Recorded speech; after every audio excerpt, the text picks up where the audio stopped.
RSS ಗೆ ಈ ಕರ್ನಾಟಕದಿಂದ ಬ್ಯಾನ್ ಮಾಡಬೇಕಂತ ಹೇಳಕ್ಕೆ ನಾನು ಇಷ್ಟಪಡ್ತೀನಿ.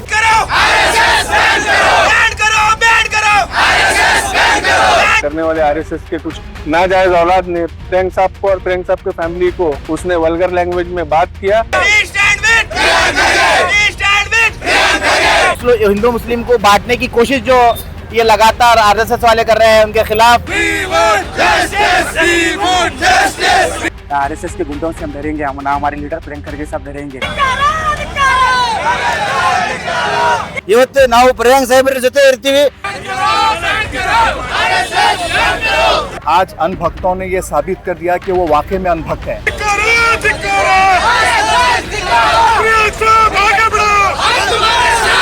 तो आज एक एक करके जो घोड़से के तरह बाहर आ रहे हैं. आज जो प्रोटेस्ट करे हैं आरएसएस के खिलाफ प्रोटेस्ट करे हैं.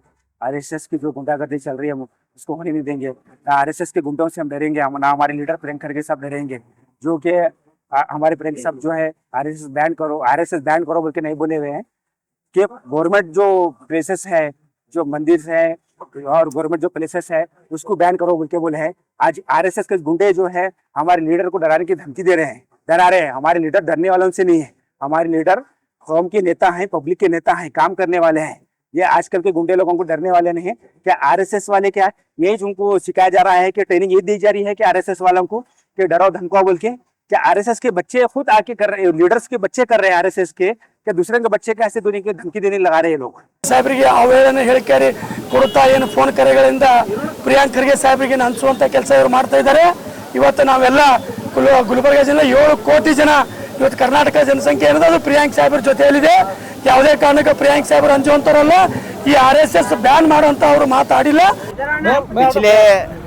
पिछले 2 दिन से हमारे डिस्ट्रिक्ट इंचार्ज मिनिस्टर श्रीमान प्रियंक खरगे साहब जो 2 दिन पहले स्टेटमेंट दिए थे, जो इस मुल्क के हालात को ख़राब कर रहे हैं, जो इस देश में एक गुंडागर्दी कर हिंदू मुस्लिम को बांटने की कोशिश जो ये लगातार आरएसएस वाले कर रहे हैं, उनके खिलाफ हमारे लीडर प्रियंक खरगे साहब बैन करने की बात की है. तो उन्हें 2 दिन से कंटिन्यू उन्हें फ़ोन्स आ रहे हैं, उन्हें कॉल्स आ रहे हैं. उनकी फैमिली को टारगेट किया जा रहा है. एक एससी फैमिली रहने की वजह से ये प्रियंक खरगे साहब की फैमिली को कंटिन्यू टारगेट करने वालों को मैं ये कहना चाहता हूँ कि आपके ये डराने से, आपके ये धमकाने से हम डरने वाले नहीं हैं.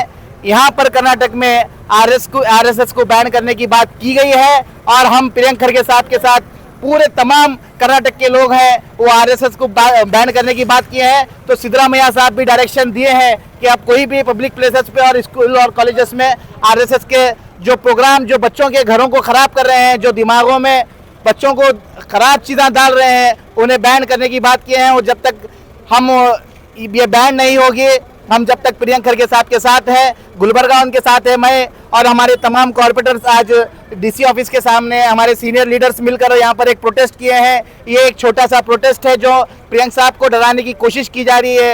उसके लिए आने वाले दिनों में अगर ये नहीं छोड़ेंगे प्रियंक साहब का पीछा तो हम गुलबर्गा बंद करके एहतजाज करेंगे. आज गुलबर्गा में एक प्रोटेस्ट किया गया. जो कुछ दिनों पहले सम्मान्य श्री प्रियंक खरगे जी ने कहा था कि आरएसएस की एक्टिविटीज को गवर्नमेंट प्लेसेस में बैन किया जाए, इसको लेकर के देश भर में विवाद चल रहा है. महाराष्ट्र के सीएम देवेंद्र फडणवीस इसके ऊपर टिप्पणी करते हैं. वो कहते हैं कि इंदिरा गांधी जी ने आरएसएस पर बैन लगाने की कोशिश की थी और इमरजेंसी के बाद में उनकी सरकार गिर गई, और वो चेतावनी देते हैं कि प्रियंक खरगे साहब का भी हाल ऐसे ही होने वाला है. उसके बाद में अननोन नंबर से कॉल्स आते हैं, डराने की कोशिश की जाती है, गलत अल्फाजों से बात किया जाता है. इस बात का हम खंडन करते हैं. बात शुरू हुई थी आरएसएस की एक्टिविटीज को बैन करने से. प्रियंक साहब ने सीधे सिंपल से 4 क्वेश्चंस पूछे हैं. उनका अगर जवाब आरएसएस दे सकती है तो दे दे, लेकिन उनके पास कोई जवाब नहीं है, इसीलिए ये इलीगल एक्टिविटीज कर रहे हैं. प्रियंक साहब ने पूछा कि क्या आपके बच्चे धर्म रक्षण करते हैं? वही हमने देखा आरएसएस की रैली गुलबर्गा में पिछले दिनों निकली, जिसमें छोटे छोटे बच्चे भी आरएसएस की परेड कर रहे थे. मैं आज गुलबर्गा के बीजेपी के लीडर से पूछना चाहता हूं, यहाँ के एमपीज एमएलए से पूछना चाहता हूं, क्या आपके बच्चे वहां पर रैली में खड़े हुए थे? आज डीसी ऑफिस के पास में आरएसएस के खिलाफ जो प्रियंक साहब ने एक मुहिम छेड़ी थी, उसी के मद्देनजर कोई गुंडागर्दी करने वाले आरएसएस के कुछ कार्यकर्ता ने नाजायज औलाद ने प्रियंक साहब को और प्रियंक साहब के फैमिली को उसने वल्गर लैंग्वेज में बात किया। इसके मजम्मत के लिए हम लोग सारे लोग गुलबर्गा में कांग्रेस और प्रियंक साहब को चाहने वाले जितने भी तबका है आज रोड पे आके ये करे। इंशाल्लाह आने वाले कल में गुलबर्गा, पूरा कर्नाटक या पूरा हिंदुस्तान भी बंद करेंगे, क्योंकि उसने प्रियंक साहब के फैमिली को नहीं, एक सेकुलर जहन रखने वाली फैमिली जो हिंदुस्तान के सभी वर्गों को लेके वो चलने वाली एक फैमिली है जिसका नाम खरगे फैमिली है, उनके खिलाफ ये लोगों ने मुहिम छेड़ी है। ಯುವಕರು ಹಾಗೂ ಎಲ್ಲ ನಮ್ಮ ಕಾರ್ಪೊರೇಟರ್ಸ್, ಎಲ್ಲ ನಮ್ಮ ಗುಲ್ಬರ್ಗ ಜಿಲ್ಲೆಯ ಎಲ್ಲ ಯೂತ್ ಒಂದು ನಾವು ಒಗ್ಗಟ್ಟಾಗಿ ಕೂಡಿ ನಮ್ಮ ನಾಯಕರು, ನಮ್ಮ ನೆಚ್ಚಿನ ನಾಯಕರು ಪ್ರಿಯಾಂಕ್ ಸಾಹೇಬರಿಗೆ ಏನು ಒಂದು ಬೇರೆ ಒಂದು ಭಾಷೆಯಲ್ಲಿ ಮಾತಾಡಿದ್ದಾರೆ, RSS ನ ಒಂದು ಕಾರ್ಯಕರ್ತ ಯಾರನ್ನು ಗುರುತಿಲ್ಲ, ಅದಕ್ಕೋಸ್ಕರ ನಾವು ಒಂದು ಸೈಲೆಂಟ್ ಆಗಿ ಇವತ್ತು ಒಂದು ಫಸ್ಟ್ ಸ್ಟಾರ್ಟಿಂಗ್ ಬಿಗಿನಿಂಗ್ ಅಂತ ನಾವು ಹೇಳ್ಬೋದು. ನಾವು ಒಂದು ಎಚ್ಚರಿಕೆ ಮೂಲಕ ನೀವು ಎಚ್ಚರಿಕೆ ತಿಳ್ಕೊಳ್ಳಿ, ಕಳಕಳಿ ವಿನಂತಿ ತಿಳ್ಕೊಳ್ಳಿ, ಯಾರೇ ಆಗಿರ್ಲಿ, ನಮ್ಮ ಸಾಹೇಬರಾಗಲಿ, ನಮ್ಮ ಪಕ್ಷದ ಯಾರೇ ಒಂದು ಕಾರ್ಯಕರ್ತ ಆಗನು ಏನೇ ಒಂದು ಅವಶ್ಯ ಭಾಷೆ ಯೂಸ್ ಮಾಡಿದ್ರೆ ನಾವು ಸುಮ್ಮನೆ ಕೂತ್ಕೊಳ್ಳಲ್ಲ. ನಾವು ಯಾರು ಕೂಡ ಏನು ಒಂದು ನಮ್ಮ ಸಾಹೇಬರ ಒಂದು ಮಾರ್ಗದರ್ಶನದಲ್ಲಿ ನಾವು ಒಂದು ಸಿದ್ಧತೆಯನ್ನು ಕಾಪಾಡ್ತಾ ಡಿಸಿಪ್ಲಿನ್ ಕಾಪಾಡಬೇಕಂತ ನಾವು ಶಾಂತ ರೀತಿಯಿಂದ ಒಂದು ಪ್ರೊಟೆಸ್ಟ್ ಮಾಡಿದ್ದೀವಿ. ಒಂದು 2 ದಿವಸದಲ್ಲಿ ಅದಕ್ಕೆ CM ಆಗಿರ್ಬೋದು, ಪ್ರಧಾನಮಂತ್ರಿ ಆಗಿರ್ಬೋದು, RSS ನ ಮುಖ್ಯಸ್ಥ ಆಗಿರ್ಬೋದು, ಒಂದು ಏನಾದ್ರೂ ಒಂದು ನಿರ್ಧಾರ ತಗೋಬೇಕು. ಆ ಮನುಷ್ಯನಿಗೆ ತಂದೆ ನಮ್ ಗುಲ್ಬರ್ಗ ಒಪ್ಪಿಸಿ, ಇಲ್ಲಾಂದ್ರೆ ನೀವು ಏನಾದ್ರು ನಿರ್ಧಾರ ತಗೊಳ್ಳಿ, ಇಲ್ಲಾಂದ್ರೆ ನಾವು ಕಾನೂನಿಗೆ ಕೈ ತಗೊಳ್ಬೇಕಾಗುತ್ತೆ. ನಾವು ಎಲ್ಲ ಯುವಕರು ಕಾನೂನು ಕೈ ತಗೊಂಡ್ರೆ ಗುಲ್ಬರ್ಗ ಅಲ್ಲ ಇಡೀ ಕರ್ನಾಟಕನೇ ನಾವು ಬಂದ್ ಮಾಡ್ತೀವಿ. ಶೀಘ್ರದಲ್ಲೇ ಎಲ್ಲರೂ ಒಂದು ನಮಗೇನಾದ್ರೂ ಒಂದು ಮಾಹಿತಿ ಕೊಡಿ, ಇಲ್ಲಾಂದ್ರೆ ನಾವು ಸುಮ್ಮನೆ ಕೂತ್ಕೊಳ್ಳಲ್ಲ ಅಂತ ಹೇಳಿ ಒಂದೆರಡು ಮಾತು ಮುಗಿಸ್ತೀನಿ. ಎಲ್ಲ ನಮ್ಮ ಹಿರಿಯರು ನಮ್ಮ ಜೊತೆ ಇವತ್ತು ಕೈ ಕೊಡಿಸಿದ್ರೆ ಎಲ್ರಿಗೂ ನಾನು ತುಂಬಾ ಹೃದಯದ ಧನ್ಯವಾದ ಹೇಳ್ತೀನಿ. ಇವತ್ತು ನಾವು ಪ್ರಿಯಾಂಕ್ ಸಾಹೇಬ್ರ ಜೊತೆ ಇರ್ತೀವಿ, ಸಾಯೋವರೆಗೂ ಏನೇ ಇರಲಿ, ನಮಗೆ ಎಲ್ಲೇ ಹೇಳಿದ್ರಿ ನಾವು ಪ್ರಿಯಾಂಕ್ ಸಾಹೇಬ್ರ ಜೊತೆ ಇರ್ತೀವಿ ಅಂತ ಹೇಳಿ ಒಂದೆರಡು ಮಾತು ಧನ್ಯವಾದಗಳು. आज अनभक्तों ने ये साबित कर दिया कि वो वाकई में अनभक्त हैं। प्रियंक साहब ने ये कहा था कि गवर्नमेंट जगहों पे एक्टिविटीज़ जो हो रहे हैं उसको बैन करने की बात, और ये लोग कुछ अलग समझ कर बैठकर आज जिस तरीके से प्रियंक साहब का जो वीडियो कॉल जो वायरल हुआ है पूरे देश भर में, तो ये साबित हो रहा है कि वो अनभक्ति है और अनभक्ति रहेंगे। कि आज RSS क्या है बोले तो सिर्फ एक कंपनी है, ये कंपनी तो आज एक एक करके जो घोड़से के तरह बाहर आ रहे हैं, इतना ही साबित है उनका, उसके सिवा कुछ भी नहीं है।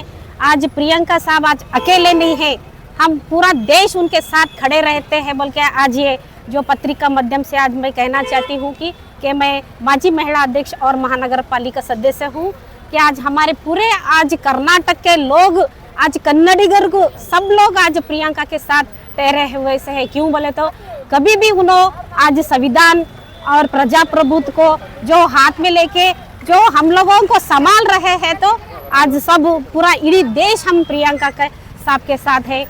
ಏನು ವಿರುದ್ಧ RSS ಒಬ್ಬ ಮುಂದಾಡಿಕೆ ನಡೆಸಿ ಅವಾಚ್ಯ ಶಬ್ದದಿಂದ ಅವರಿಗೆ ಅವಮಾನಿಸಿದ್ದಾರೆ. ಅವ್ರ ವಿರುದ್ಧ ಇವತ್ತು ಕಲಬುರಗಿಯಲ್ಲಿದ್ದಂಥ ಪ್ರಿಯಾಂಕರಿಗೆ ಅಂಬಾನಿ ಬಳಗದವರು ಒಂದು ಬೃಹತ್ ಪ್ರತಿಭಟನೆ ಮಾಡಿದ್ದಾರೆ. ಇದು ಪ್ರತಿಭಟನೆ ಅಲ್ಲ, ಇದು ಒಂದು ಎಚ್ಚರಿಕೆ ಇದೆ ಕೇಂದ್ರ ಸರ್ಕಾರಕ್ಕೆ ಮತ್ತು ಇನ್ನು RSS ವಿರೋಧಿಗಳಿದ್ದಾರಲ್ಲ, RSS ಬ್ಯಾಂಡ್ಸ್ದವ್ರು ಇದ್ದಾರಲ್ಲ, ಅವರಿಗೆ ಒಂದು ಎಚ್ಚರಿಕೆ ಇದೆ.